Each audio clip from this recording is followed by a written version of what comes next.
Hey everyone, welcome back to my channel. Students, हमने previous video में introduction देखा था about forms of business organisation part 2 का। Then after हमने इसमें स्टार्ट किया था उसका मतलब क्या होता है, इंट्रोडक्शन। फिर पब्लिक मीनिंग की बात की थी हमने। देन डेफिनेशन पढ़ा था हमने। फिर हमने बात किया था कि पब्लिक सेक्टर ऑर्गेनाइजेशन देखो दो टाइप के होते हैं, एक तो पब्लिक सेक्टर होता है, एक प्राइवेट सेक्टर होता है। पब्लिक सेक्टर के अंदर 3 टाइप होते हैं। पहला डिपार्टमेंटल ऑर्गेनाइजेशन होता है, दूसरा स्टैट्यूटरी कॉर्पोरेशन होता है, एंड लास्ट जो होता है वो गवर्नमेंट कंपनी होती है। तो जो हमने प्रीवियस वीडियो था वहाँ पर हमने डिपार्टमेंटल ऑर्गेनाइजेशन के बारे में पढ़ा था, जो फुल्ली ओन, कंट्रोल और मैनेज्ड होती है गवर्नमेंट से, ठीक है। और फाइनेंस भी गवर्नमेंट ही करती है, यानी कि उसका होल एंड सोल होता है। जैसे कि एग्जाम्पल के तौर पे अगर हम बात करें तो यहाँ पे है हमारा पोस्ट ऑफिस है, रेलवे है, डिफेंस इंडस्ट्री है, देन रेडियो है, उसके बाद पब्लिक यूटिलिटी सर्विसेज। ये सारी चीज़ें ओन, कंट्रोल और फाइनेंस गवर्नमेंट ही करती है, ठीक है। तो ऐसे टाइप ऑफ जो ऑर्गेनाइजेशन है होते हैं उन्हें डिपार्टमेंटल ऑर्गेनाइजेशन कहा जाता है। तो उसके अंदर हमने फीचर्स पढ़ा था। फीचर्स में टोटल हमने 6 पॉइंट डिस्कस किए थे। आज के वीडियो में हम पढ़ने वाले हैं मेरिट्स एंड डिमेरिट्स के बारे में। ओके तो मेरिट्स मतलब क्या होता है, इसके एडवांटेजेस क्या है और डिसएडवांटेजेस क्या हैं। तो मेरिट्स के फर्स्ट पॉइंट को डिस्कस करते हैं, जिसका जो डायरेक्ट कंट्रोल होता है वो सब गवर्नमेंट के अंदर आता है। तो गवर्नमेंट का डायरेक्ट कंट्रोल होने की वजह से किसी भी तरीके के मैनिपुलेशन नहीं होती है। तो इसका जो एब्सोल्यूट कंट्रोल होता है वो गवर्नमेंट करती है। तो यहाँ पे जो देखा जाए तो प्रॉपर रिजल्ट के चांसेस ज़्यादा होते हैं। दूसरा है direct revenue to the government. तो जो भी रेवेन्यू का मतलब क्या होता है, जो सेल के बाद पैसा बचता है यानी कि प्रॉफिट होता है उसे रेवेन्यू कहा जाता है। तो जो भी गवर्नमेंट का रेवेन्यू होता है वो डायरेक्टली गवर्नमेंट ट्रेजरी में जाता है। कहाँ पे? डिपार्टमेंटल ऑर्गेनाइजेशन में। थर्ड, लेस ओवरहेडेड इसलिए है क्योंकि इसका जो ऑपरेशनल कॉस्ट है वो गवर्नमेंट खुद ही करती है। जैसे कि एडमिनिस्ट्रेटिव है या ओवरहेड चार्जेस है, तो इसके लिए इसके ओवरहेड एडमिनिस्ट्रेटिव चार्जेस जो है वो काफ़ी कम होते हैं, ठीक है। नेक्स्ट आता है प्रॉपर यूज़ ऑफ फंड। जितने भी फंड्स होते हैं गवर्नमेंट के पास वो अच्छी तरीके से उनका प्रॉपर वे में यूज़ करती है। जैसे कि since the undertaking are subject to strict control and supervision, chance of for misuse of funds are less in department organisation. मैंने सुना था जो टीसी लोग होते हैं यानी कि टिकट कलेक्टर होते हैं, वो उनको हर दिन का उन्हें जो एक्सपेंसेस है वो देना पड़ता है गवर्नमेंट को। अगर 5 रुपये का भी स्कैम पकड़ा जाता है तो आपको सस्पेंड किया जा सकता है या आपको जॉब से निकाला जा सकता है। तो ये सारे चांसेस ज़्यादा होते हैं। तो गवर्नमेंट की जो भी फंड्स होते हैं उनका प्रॉपर सुपरविजन में ही उनका कंट्रोल किया जाता है, यानी कोई उनका यूज़ किया जाता है। मिस यूजेस के चांसेस यहाँ पे काफ़ी कम पाए जाते हैं। नेक्स्ट आता है क्वालिफाइड स्टाफ। जितने भी स्टाफ्स होते हैं, क्योंकि गवर्नमेंट एक प्रॉपर एग्ज़ाम लेने के बाद ही एम्प्लॉयज़ को हायर करती है, इस वजह से यहाँ पे जो स्टाफ्स होते हैं वो काफ़ी अच्छी तरीके से क्वालिफाइड होते हैं।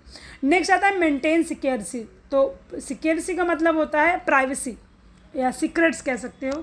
तो जो ये ऑर्गेनाइजेशन होता है इनकी मिनिमम सिक्योरिटी पॉलिसी होती है। इस वजह से जो भी इसेंशियल गुड्स एंड सर्विसेज होती हैं इनका प्रॉपर तरीके से टेक केयर किया जाता है। अब बात करते हैं डीमेरिट्स की। तो इसका डिसएडवांटेज क्या है? सबसे पहला काम, आप सबको पता है कि गवर्नमेंट के जो काम होते हैं वो हमेशा लेट होते हैं, तो इसलिए डिले इन एक्शन। क्योंकि इसका गवर्नमेंट के अंडर पूरा कंट्रोल होता है, इसीलिए सेंट्रलाइज अथॉरिटी होने की वजह से excessive centralise authority leads to delay in decision. आप पूरा हिसाब किताब होगा, अच्छे तरीके से देखेंगे, देन कंक्लूड करने के बाद एक डिसीजन लिया जाएगा। इस वजह से इनके जो एक्शंस होते हैं वो हमेशा डिले होते हैं। सेकंड आता है red tapism and bureaucracy. So there is a problem of red tapism and bureaucracy in departmental organisation in which, जहाँ पे लोगों का ट्रस्ट वर्दीनेस काफ़ी कम होता है। जैसे रेट टैपिज्म को हम कह सकते हैं कि प्रॉब्लम्स क्रिएट करना, या कह सकते हैं और भी इसके नाम है, जैसे आप हिंदी में कहें तो घूसखोरी कह सकते हो, या लोगों को गवर्नमेंट के काम पे काफ़ी मतलब प्रॉब्लम देखने मिलता है, या इनके ऑफिशियल रूल्स एंड रेगुलेशंस बहुत ज़्यादा होते हैं जिसकी वजह से प्रॉब्लम होता है। तो ये सारी चीज़ें यहाँ पे देखने के लिए मिलती है। So next is less scope for initiative. तो यहाँ इनिशिएटिव के जो स्कोप्स होते हैं वो फिर काफ़ी कम होते हैं, because skilled are procedure and policy are subject to criticism in the parliament. जो भी नई पॉलिसीज़ आती है या प्रोसीजर्स को बनाया जाता है, उसको पार्लियामेंट में काफ़ी क्रिटिसिज्म का सामना करना पड़ता है, जिसकी वजह से कुछ नया इनिशिएटिव लेना उसका स्कोप काफ़ी कम पाया जाता है। Next one is lack of flexibility. Flexibility कम इसलिए है क्योंकि अभी स्टार्टिंग में आपने देखा, क्योंकि इसका due to excessive control and supervision by government. अब सेंट्रलाइज अथॉरिटी है तो गवर्नमेंट सारी चीज़ें सुपरवाइज करती है, उसे देखती है, तो इस वजह से इंस्टेंट कोई डिसीजन लिया नहीं जा सकता। अब यहाँ पे फ्लेक्सिबिलिटी का मतलब ये हुआ, फॉर एग्जांपल अगर कोई भी अनवांटेड सिचुएशन आ गई तो उस सिचुएशन में गवर्नमेंट अगर तुरंत कोई नया फैसला लेता है तो ऐसा यहाँ पर नहीं होता है, क्योंकि जो इसका ओन कंट्रोल होता है, सुपरविजन होता है, वो गवर्नमेंट करती है। तो गवर्नमेंट एक टाइम लेके अच्छी तरीके से डिसीजन लेगी एंड डिसीजन लेने के बाद ही वो एक नए चीज़ को इम्प्लीमेंट करेगी। तो यहाँ पे जो लैक्स ऑफ फ्लेक्सिबिलिटी है वो ज़्यादा देखने मिलती है। अब यहाँ पे डिले इन डिसीजन, जैसा कि मैंने अभी बताया कि जब पूरी तरीके से उनका ऑब्जर्वेशन हो जाएगा उसके बाद ही वो लोग एक डिसीजन पे आएंगे, तो इसलिए इनका जो डिसीजन मेकिंग होता है फिर काफ़ी डिले होता है।